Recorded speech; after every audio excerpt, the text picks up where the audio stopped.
Hi there, this is day 13 of our Journey to Jerusalem series, and we're in Mark chapter 11 verses 15 to 19. Jesus has arrived into Jerusalem riding on a donkey to great fanfare, and it's the first place we read about Jesus going today. He's going to the temple. As soon as he gets to the city, he heads for the temple, and it's a scene of great drama and shocking symbolism. The temple would have dominated the skyline of the city. It was the centre of religious life, but it was also the focal point of communal life for Jerusalem and for the whole of the nation. But the temple also had a job to do. It was the meeting place of heaven and earth. It was the place where justice and worship met. And as such, it was falling woefully short. Now, as Jesus comes into the house of God, he's shocked by what he finds, and he begins driving out those who were buying and selling there, overturning the tables of the money sellers and the benches of those who were selling doves.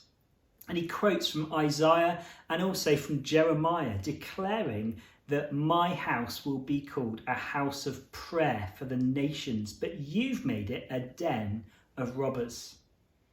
Now, it's hard to underestimate the significance of Jesus' actions. By denouncing the temple, Jesus also denounces the system of domination that it represented.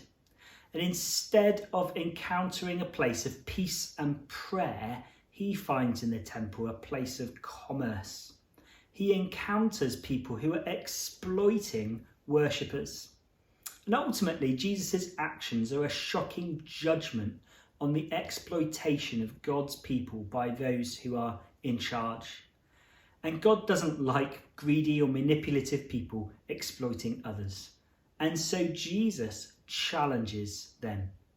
Henri Nouwen writes about this passage. He says, Jesus' appearance in our midst has made it undeniably clear that changing the human heart and changing human society are not separate tasks, but are as interconnected as the two beams of the cross. He here, Jesus, turns things upside down, or if you will, turns them the right way up. You see, the temple has not been doing its job, and now Jesus is the place where we encounter God. It's the thin place where justice and worship meet. So, Father, I pray for all of us that where there are things in our own hearts that need to be turned upside down or the right way up, that you would do that. I pray for each of us, Lord, that as we encounter you this Easter time, you would not only be near to us, but you'd also help us to be clearing out those old things in our hearts and in our lives, that we might have a fresh encounter with you. Amen.